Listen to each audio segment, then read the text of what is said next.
Hello, John Abbott. You are the Chief Analyst and Research Director at the 451 Group.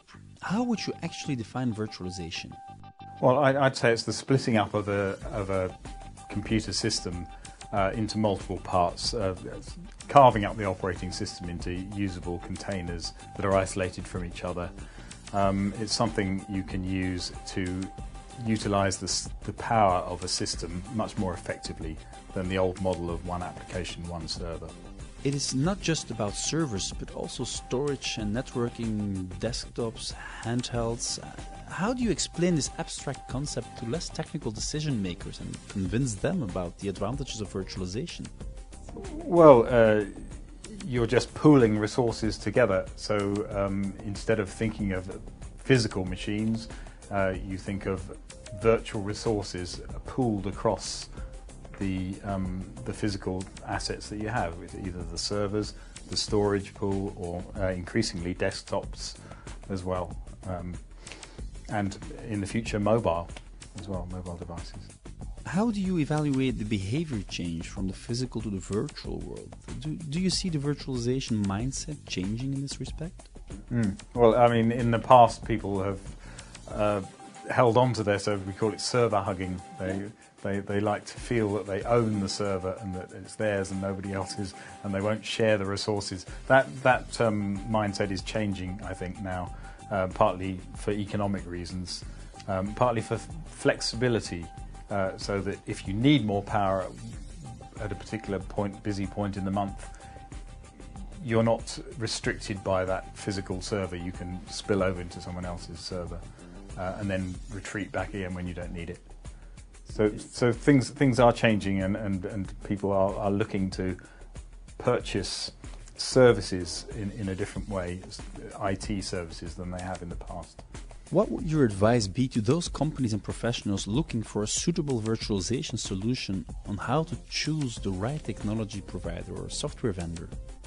It's really looking at what application and what scope of your project that you're doing. You pick a very focused project and then see who the partners are that the infrastructure provider deals with most comfortably.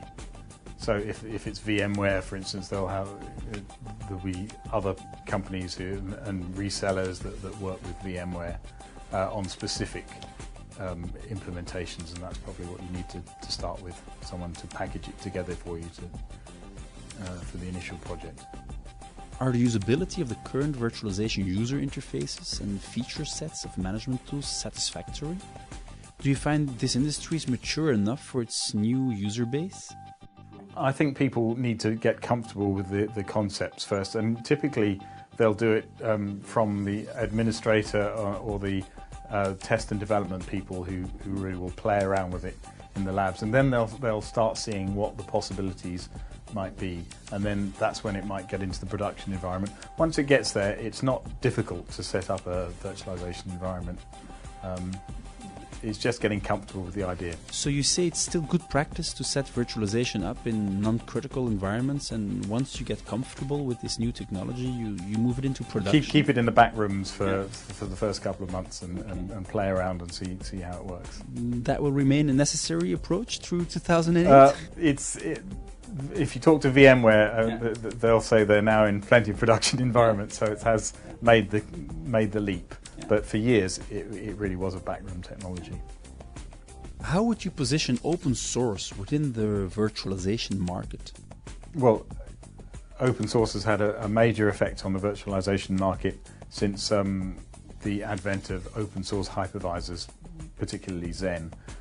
It's undercut the market for proprietary hypervisors at the low end, and VMware has cut its prices in response and become more flexible itself, and also embrace some open source itself.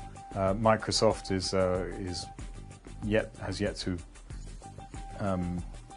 yet to ship its hypervisor, but it's already looking at that model and adapting its strategy because of the open source players.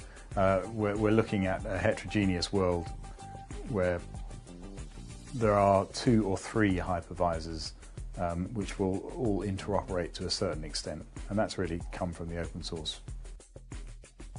John, when Oracle VM was announced last November, Oracle first stated it would only continue to provide standard support for its databases running in virtualized environments that would actually be powered by Oracle VM, which later turned out to be a tweaked Xen version. However, after negative feedback from many of its large clients who have chosen VMware, it had to reverse this policy overnight. And I think this illustrates well how many big software vendors are currently struggling with their licensing and support models in virtualized environments. How will these models evolve according to you? Well, they will have to change from the old models. It just doesn't become economic for customers to use Oracle or Microsoft if they're sticking to their old licensing model when you're using new technologies that don't fit. So Oracle has already had to change because of open source database companies such as MySQL, and also just the use of the Oracle database over clusters and over the internet. So it's already changed quite a bit. Microsoft is also changing slowly its licensing.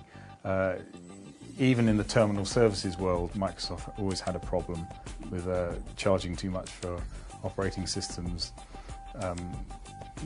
remotely accessed. That gets far worse with virtualization. They have to change that model, and I think they're aware of that. There's one other interesting area is virtual appliances, where you package up just the parts of an operating system and application and the drivers that you require to run that specific application as a virtual appliance.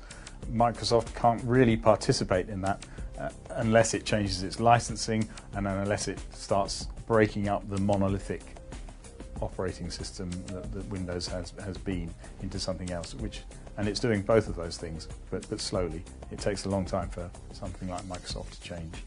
Since everybody seems to agree the current license model is outdated and does not fit the virtualized environments any longer, what underlying measurement unit will be used in the future? Will it be CPU cycles, memory, storage, bandwidth, power usage? I think they require a mixture. I think it needs to be flexible depending on the setup, but CPU and memory is certainly one way of doing it. Different billing and metering tools coming along will help solve some of this, so that you can pay per use.